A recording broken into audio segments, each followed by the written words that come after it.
Hello दोस्तों, आपका स्वागत करता हूँ हिंदी एजुकेशन वर्ल्ड में। और आज की ट्यूटोरियल में हम लेंसेज के बारे में पढ़ेंगे कि डीएसएलआर लेंसेज क्या होते हैं और वो कैसे वर्क करते हैं, कितने प्रकार के होते हैं, क्या कैटेगरीज होती है उनकी, इस बारे में जानेंगे। ठीक, तो जैसा कि आप हमारे पहले इमेज में देख रहे हैं कि हम टाइप ऑफ लेंस बता रहे हैं, यानी कितने टाइप के लेंस होते हैं। हमारे जो कैमरे हैं उनमें 4 टाइप के लेंस होते हैं: prime lens, kit lens, tilt shift lens और जूम लेंस। ठीक, इन सब के बीच का जो डिफरेंस है वो मैं आपको अभी बस थोड़ा बहुत बता देता हूँ, बाकी डिटेल हम इसको जो ट्यूटोरियल बनाएंगे उसमें जाएंगे। जो प्राइम लेंस है उसमें हम फोकस कर सकते हैं पर जूम नहीं कर सकते, यानी कि इस लेंस को लगाने के बाद सब्जेक्ट जितनी दूर है अब उतना ही दूर रहेगा। आप उसके अगर करीब जाना चाहते हो तो आपको कैमरे को उठा के उसे करीब ले जाना पड़ेगा। आप लेंस में कुछ भी करके उसके जूम नहीं कर सकते, उसको करीब ले सकते। ठीक, जो किट लेंस है उसमें हम जूम जा सकते हैं, बट इसका एफ पॉइंट है वो चेंज होता रहता है। अब ये एफ पॉइंट क्या है ये मैं आपको इसके बारे में बाद में बताऊंगा किट लेंस में कि एफ पॉइंट क्या होता है और उसके चेंज होने से क्या होता है जब हम इसको जूम करते हैं। ठीक, जो तीसरा है हमारा टिल्ट शिफ्ट लेंस होता है। इसमें जो लेंस है वो मूवेबल होता है, यानी कि हम उसे ऊपर नीचे हम मूव कर सकते हैं। आप देख रहे होंगे इसमें नीचे एक छोटी सी मशीन टाइप की लगी जिसमें हम लेंस को जो है वो ऊपर नीचे शिफ्ट कर सकते हैं, इधर उधर टिल्ट कर सकते हैं। यानी कि अगर हमने कैमरा सीधा रखा है, अब हम चाहते हैं कि वो थोड़ा सा ऊपर भी एरिया कवर करे, तो हम जो लेंस है उसको ऊपर की तरफ टिल्ट शिफ्ट कर देते हैं, तो कैमरे से लेंस जो है ऊपर हो जाता है और वो उतने एरिया को भी कवर करता है।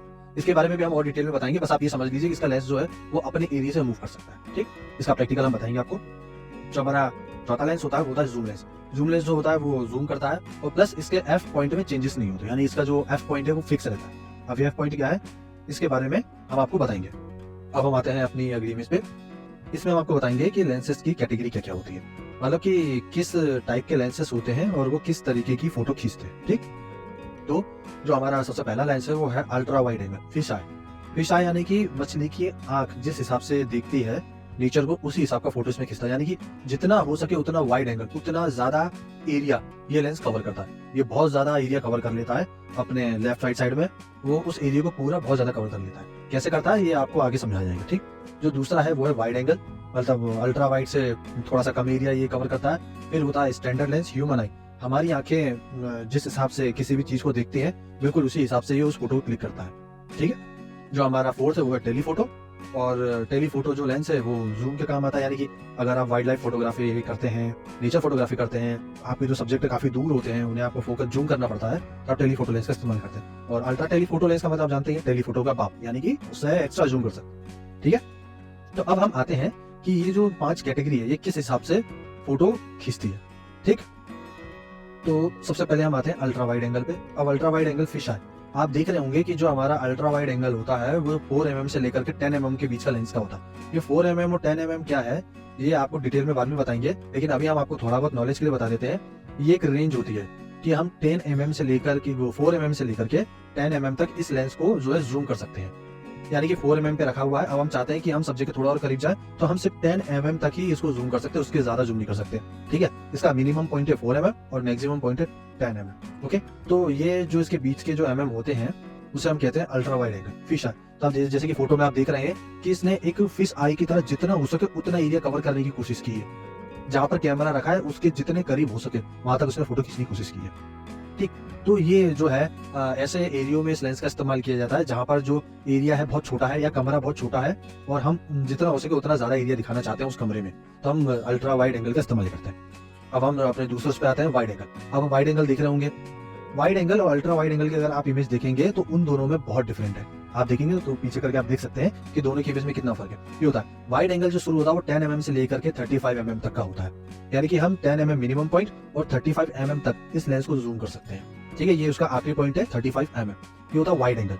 वाइड एंगल का इस्तेमाल हम नेचर फोटोग्राफी वगैरह के लिए करते हैं, और हाँ बेसिकली नेचर फोटोग्राफी के लिए ही वाइड एंगल का इस्तेमाल होता है, या फिर हम कुछ बड़ा एरिया जो है उसे अगर फोटो लेना चाहते हैं तो उसके लिए हम वाइड एंगल का इस्तेमाल करते हैं। जितना हो सके उतना उसको वाइड करता है। अब हम आते हैं अपने अगले फोटो पे।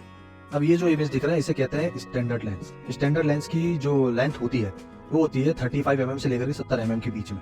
इस बीच के जो लेंसेस होते हैं 50 mm हुआ, 55 mm, 60 mm, इन्हें हम कहते हैं स्टैंडर्ड लेंस। यानी कि इसमें किसी भी सब्जेक्ट की फोटो वैसी आती है जैसी हमारी आंख उसको दिखती है। ठीक है, तो ये स्टैंडर्ड लेंस होता है। अब जैसे कि हम दिखा रहे हैं 50 mm। 50 mm जो लेंस होता है उसे कहते हैं परफेक्ट ह्यूमन आई लेंस, यानी कि एक्यूरेट हमारी आंख जिस mm पे देखती है वो होता है 50 mm। यानी इससे अगर आप कोई फोटो खींचेंगे तो बिल्कुल नेचुरल फोटो आएगी, ना उसमें जरा सा भी कोई वाइड एंगल टाइप का कुछ नहीं हो, एकदम परफेक्ट आएगी।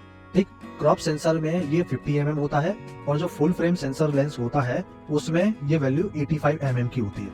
अब ये दोनों फुल फ्रेम में 85 क्यों हो गया और क्रॉप में 50 mm क्यों है, इसका ट्यूटोरियल हम अलग से बनाएंगे, उसमें आपको बताएंगे कि ऐसा क्यों हुआ। तो क्रॉप सेंसर लेंस और फुल फ्रेम सेंसर लेंस क्या होते हैं इसके बारे में भी आपको बाद में डिटेल दी जाएगी।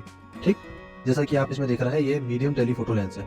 मीडियम टेलीफोटो लेंस ये होता है जिसमें हम 70 mm से लेकर के 135 mm तक जूम कर सकते हैं। यानी कि ये जो लेंसेज है ये बेसिकली वाइल्ड लाइफ फोटोग्राफी के इस्तेमाल होता है, क्योंकि इसकी शुरुआत ही 70 mm से हो रही है। 70 mm से शुरुआत होने का मतलब ये है कि किसी भी सब्जेक्ट से हमें कैमरे को 70 mm की दूरी पर रखना होगा, तब जाके वो उस कैमरे में दिखेगा, और फिर उसके बाद हम चाहें तो 135 mm तक उसको जूम कर सकते हैं, है ना। तो ये बेसिकली जो लेंस है ये वाइल्ड लाइफ फोटोग्राफी के लिए इस्तेमाल होता है, जिसमें हम दूर से किसी भी जानवर की फोटो वगैरह लेते हैं। जो हमारा अगला लेंस है वो है टेलीफोटो लेंस, जिसकी रेंज जो है 135 mm से लेकर 300 mm तक होती है। यानी कि हम किसी भी सब्जेक्ट के और करीब जा सकते हैं 300 mm के, जैसा कि आप ये इमेज दिख रहे हैं जिसमें जूम नहीं है और जो पिलर है वो काफी दूर है। लेकिन जब हम टेलीफोटो लेंस से 300 mm पर जूम करते हैं तो ये देखिए ये पिलर हमारे कितने करीब दिखाई देता है, तो इसमें और ज्यादा पावर होती है जूमिंग की। ठीक, तो इस तरीके के लेंस को हम टेलीफोटो लेंस कहते हैं। अल्ट्रा टेलीफोटो लेंस आप ये देख रहे होंगे कितना बड़ा लेंस है, 300 mm से लेकर के 1700 mm तक आप देख रहे हैं। इसमें एक आदमी उस लेंस को उठाया हुआ है और खुद अंदाजा लगाइए कि लेंस कितना बड़ा है।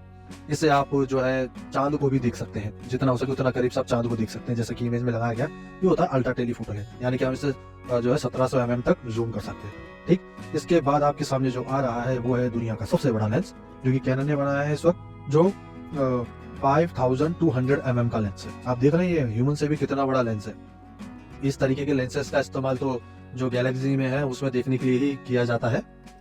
तो ये आदमी तो चला नहीं सकता है, जाहिर सी बात है, पर आपको दिखाने के लिए कि ये वर्ल्ड का लार्जेस्ट जो कैमरा लेंस है वो है।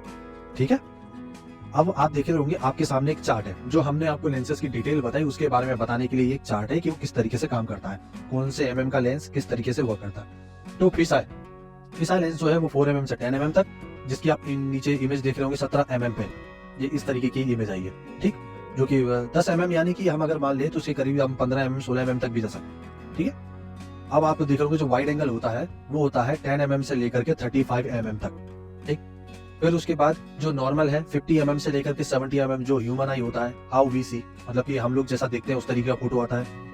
उसके बाद होता है 70 mm से लेकर के हमारा 135 mm तक मीडियम टेलीफोटो लेंस होता है। आप उसके नीचे इमेज भी देखते जा रहे हैं कि कितने mm पे कौन सी इमेज खींची गई है और उससे कितना फर्क पड़ता है। ठीक, फिर उसके बाद होता है हमारा 135 mm से लेकर के 300 mm तक टेलीफोटो लेंस। तो ये एक रेंज है कि किस mm में किस लेंस को किस कैटेगरी में रखा जाता है ना। फिश आई mm लेंस क्या होता है, वाइड एंगल लेंसेस क्या होते हैं, ये आप उसके mm को जान के पता कर सकते हैं। ठीक, तो ये हमारे जो लेंसेस हैं उनके कैटेगरी है, इस कैटेगरी के लेंसेस होते हैं। और ऊपर जो मैंने बताया टाइप ऑफ लेंस, इसके बारे में हम और डिटेल में बात करेंगे कि टाइप ऑफ लेंस क्या होते हैं। ये टाइप ऑफ लेंस भी वही है जो इसमें आपको mm बताया जा रहा है, उसमें भी वही mm डले हुए हैं, बस ये कि उनका कुछ एडवांस भी वर्क होता है जिसको आप इस्तेमाल करके उस एडवांस वर्क का बेनिफिट उठा सकते हैं। पर मेन जो चीज़ है वो मैंने आपको बता दी है कि किस mm पे किस तरीके के फोटोज आप ले सकते हैं। तो इससे आप जान सकते हैं आपका एक जो परफेक्ट फोटो है वो किस mm पे लेने पर आपको एक बहुत अच्छा रिजल्ट मिलेगा। अगर वाइड एंगल ले रहे हैं तो कितने mm पे लेना चाहिए हमें जिससे फोटो अच्छा आएगा, या अल्ट्रा वाइड ले रहे हैं या ह्यूमन आई के अकॉर्डिंग आप फोटो ले रहे हैं तो उस पर हमें कितने mm तक जाना पड़ेगा कि जो ह्यूमन आई देखता है उस हिसाब से वो फोटो आए, तो वो आप कर सकते हैं। ठीक, अब हम आते हैं अगले अपने लेंसेस पे, जो है लेंस की डिटेल के बारे में। जैसा कि आप देख रहे हैं यहाँ पर हम लेंस की डिटेल दे रहे हैं। सबसे आगे होता है लेंस का हुड। हुड जो होता है वो सूरज की रोशनी लेंस पे ना पड़े। आपने देखा होगा अक्सर कुछ फ्लेयर्स वगैरह बनती है, अगर हम कोई वीडियो देखते हैं तो सूरज की रोशनी की फ्लेयर बनती है और उस वीडियो पे आती है, तो उस फ्लेयर को कंट्रोल करती है कि आप उस फ्लेयर को चाहते हैं नहीं चाहते, उसके लिए उस लेंस हुड को लगाया जाता है लेंस के आगे। ठीक, उसके बाद आता है हमारा फोकस रिंग। फोकस रिंग आपको पता है किसी भी सब्जेक्ट को फोकस करने के लिए, फोटो ब्लर ना है, उसका चेहरा ब्लर ना है, इसलिए हम फोकस रिंग के थ्रू उसे कंट्रोल करते हैं। फोकस डिस्टेंस इंडिकेटर, मतलब कि जो हमारा सब्जेक्ट है वो कितने डिस्टेंस पे है उसको, और उसको कितने डिस्टेंस पे हमारा लेंस जो है फोकस कर रहा है उसका इंडिकेटर है। जूम रिंग, हम सब्जेक्ट को अगर और पास से फोटो क्लिक करना चाहते हो तो हम जूम रिंग का इस्तेमाल करते हैं। आपने किया होगा छोटे में कैमरे में 10x जूम 20x जूम, ये वही है बेसिकली और कुछ नहीं है। ठीक है, अब जो हमारा अगला है वो है आउट ऑफ फोकस और मैनुअल फोकस मोड। यानी कि आउट ऑफ फोकस में क्या होता है, जब आप बटन पे हल्का सा हाथ रखेंगे क्लिक करने वाले बटन पे, तो जो हमारा लेंस है वो ऑटोमेटिकली जो सब्जेक्ट को फोकस कर लेगा। आपको फोकस तरीके से उसे कंट्रोल करने की जरूरत है। आउट ऑफ फोकस होता है। मैनुअल फोकस में आपको अपने हाथ से फोकस तरीके के थ्रू सब्जेक्ट को फोकस पे लाना होगा। ठीक, ये तो आपकी सिचुएशन के ऊपर डिपेंड है। अचानक आपको सडनली कोई फोटो खींचना, बहुत जल्दी खींचना है, आपके पास टाइम नहीं है मैनुअल करना, ऑटो कीजिए, बटन दबाइए, फोकस करके फोटो ऑटोमेटिकली ले लेंगे। ठीक है। और रेयर लेंस कैप, ये लेंस का कैप होता है जो पीछे का हिस्सा होता है जो कैमरे के अंदर लगता है। जैसे कि आप हमारी दूसरी इमेज में देख रहे हैं, हम कैमरे में जो है वो लेंस लगा रहे हैं, तो जो लगने वाला हिस्सा होता है उसको कवर करने के लिए, ताकि उसमें डस्ट वगैरह ना लग जाए या उसमें जो इलेक्ट्रॉनिक पार्ट लगे लेंस के अंदर उसको कोई डैमेज ना हो जाए, इसलिए हम इस कैप को लगाते हैं। ठीक, अब आप हमारी दूसरी इमेज में देख रहे होंगे, दो बटन और होते हैं लेंस में, ऑटो फोकस जिसके बारे में मैंने बताया, ऑटो फोकस और मैनुअल फोकस का काम करते हैं। अब स्टेबलाइजर ऑन ऑफ, स्टेबलाइजर का क्या मतलब होता है? स्टेबलाइजर का मतलब ये होता है कि कई बार आप जो फोटो है वो हाथ पे रख के खींचते हो तो आपका हाथ जो है वो शेक करता है, हिलता है काफी, है ना। तो ऐसी सिचुएशन में अगर आप फोटो लेंगे, वीडियो लेंगे, तो आपका जो फोटो को शेक आएगा। तो ये स्टेबलाइजर उसको कंट्रोल करता है, यानी कि इसके अंदर ऐसे पार्ट्स होते हैं, ऐसी मशीन होती है जो आपकी शेकी हैंड होने के बावजूद भी उस फोटो को जितना हो सके उतना उसे स्टेबलाइज करके रखेगा और आपकी फोटो कम मिलेगी। ठीक, तो ओवरऑल जो है मैंने आज आपको लेंस के बारे में पूरी डिटेल दी कि लेंस क्या होते हैं, उनके पार्ट कौन कौन से होते हैं, कितने एमएम के, किस एमएम पे उनकी क्या कैटेगरी रहती है और कितने टाइप के लेंस होते हैं। टाइप के लेंस के बारे में मैं अलग से वीडियो बनाऊंगा कि उन टाइपों का काम क्या होता है और वो किस तरीके से वर्क करते हैं। ठीक है, तो उसकी आप टेंशन मत लीजिएगा। तो जो ओवरऑल है मैंने आपको लेंस के बारे में पूरा बता दिया। अगर आपको ये ट्यूटोरियल पसंद आया है तो आप इसको लाइक कीजिए और हमारे चैनल को सब्सक्राइब कीजिए, जिससे कि आपके पास लेटेस्ट अपडेट्स भी आते रहे। Thank you.